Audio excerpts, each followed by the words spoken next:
ಎಲ್ಲರಿಗೂ ನಮಸ್ತೆ. ಇವತ್ತು ನಾನು ಕಪ್ಪು ಕಡಲೆ ಮತ್ತು ಹಲಸಿನಕಾಯಿ ಹಾಕಿ ಗಸಿ ಮಾಡೋಣ ಅಂತ ಇದ್ದೇನೆ.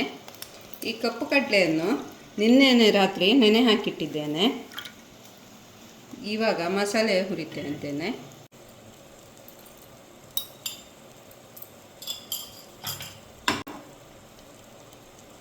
ಇದು ಅನೇಕ ರೀತಿಯಲ್ಲಿ ಮಾಡ್ಬೋದು. ಅದರಲ್ಲಿ ಒಂದು ಒಣಮೆಣಸು,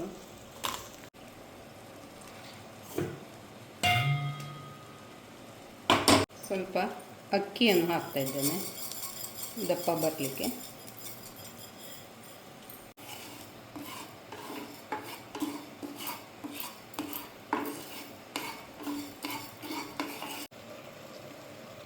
ನೀರು ಬಿಸಿಗಿಟ್ಟಿದ್ದೇನೆ.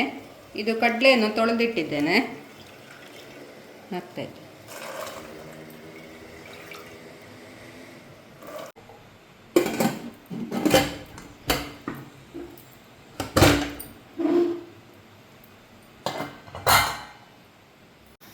ರುಬ್ಲಿಕ್ಕೆ ಹಾಕ್ತಾ ಇದ್ದೇನೆ.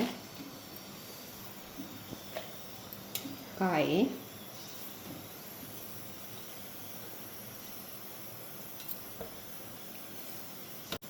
ಹುಣಸೆ ರಸ ಸ್ವಲ್ಪ,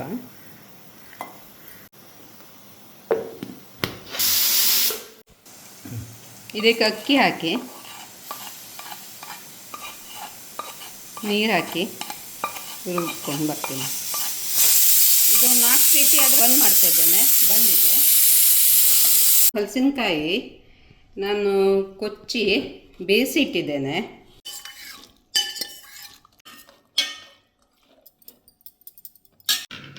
ಈಗ ರುಬ್ಬಿಟ್ಟ ಮಸಾಲೆ ಹಾಕುವ.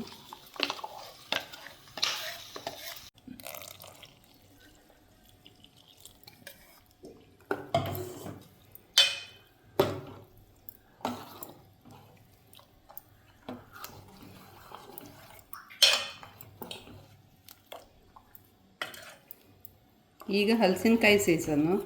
ಇದರಲ್ಲಿ ತುಂಬ ಟೈಪಿನ ಅಡುಗೆಗಳನ್ನು ಮಾಡ್ಬೋದು.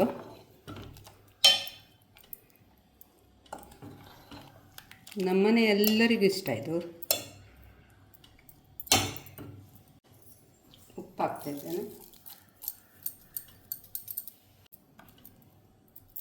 ಇದು ಗಸಿ ಸಾರಲ್ಲ, ಅನ್ನದ ಸಂಗಡ ಒಂದು ಟೊಮೆಟೊ ಸಾರು ಅಥವಾ ತೊವೆದ್ದು ಪಕ್ಕದಲ್ಲಿ ಇದು ಹಾಕ್ಕೊಂಡು ಊಟ ಮಾಡಿದರೆ ತುಂಬ ಚೆನ್ನಾಗಿರ್ತದೆ. ನಿಮಗೆ ನನ್ನ ವೀಡಿಯೋಸ್ ಎಲ್ಲ ಇಷ್ಟ ಆಗಿದ್ದರೆ ಲೈಕ್ ಮಾಡಿ, ಕಮೆಂಟ್ಸ್ ಕೊಡಿ, ಮತ್ತು ಆದಷ್ಟು ಶೇರ್ ಮಾಡಿ, ಮತ್ತು ಸಬ್ಸ್ಕ್ರೈಬ್ ಆಗದಿದ್ದವರು ಸಬ್ಸ್ಕ್ರೈಬ್ ಆಗಿ.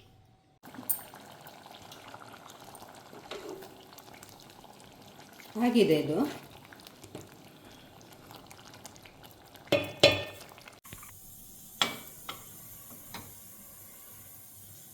ಸಾಸಿವೆ,